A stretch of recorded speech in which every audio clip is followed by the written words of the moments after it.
Depuis plus d'un an, la culture court un très grand danger. À cause de la crise sanitaire, certes, mais surtout à cause de l'incompétence de notre gouvernement qui ne trouve aucune solution à cette sortie de crise, qui ne se met en aucun cas en perspective. Nous n'avons pas de date de reprise de spectacle. Nous n'avons pas d'affirmation de l'année blanche pour les intermittents du spectacle. Ainsi, il nous semblait important que dans notre niche parlementaire, il soit installé une thématique culture. Je propose donc un texte qui s'appelle « Le domaine public commun ».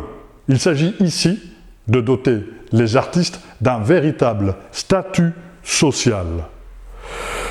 Ce texte, il répond à une contestation légitime, ceci depuis des dizaines d'années, des artistes-auteurs qui nous disent que ce mal nommé droit d'auteur n'est en fait qu'une rente et n'est pas la rémunération d'un travail.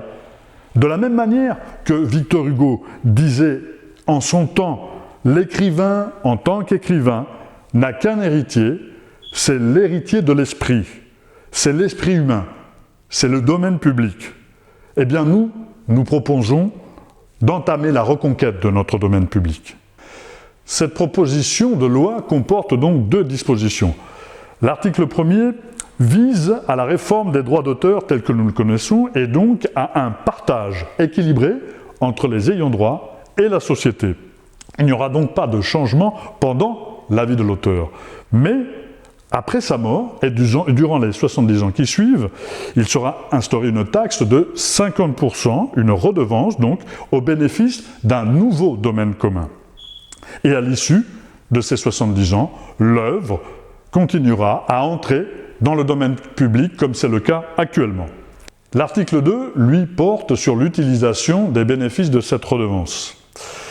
Eh bien, ces bénéfices serviront à financer la protection sociale des artistes-auteurs, notamment ceux qui ne rentrent pas dans le cadre de l'intermittence du spectacle, sous la forme, notamment, de la création d'un nouveau régime d'indemnisation chômage. Il est rare que la culture soit mise en avant dans les niches parlementaires.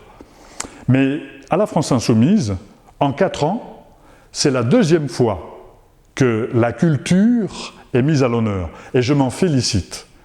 Parce qu'à la France Insoumise, nous sommes convaincus qu'il n'y a pas de progrès social, qu'il n'y a pas d'émancipation sans un investissement majeur dans la culture et les arts.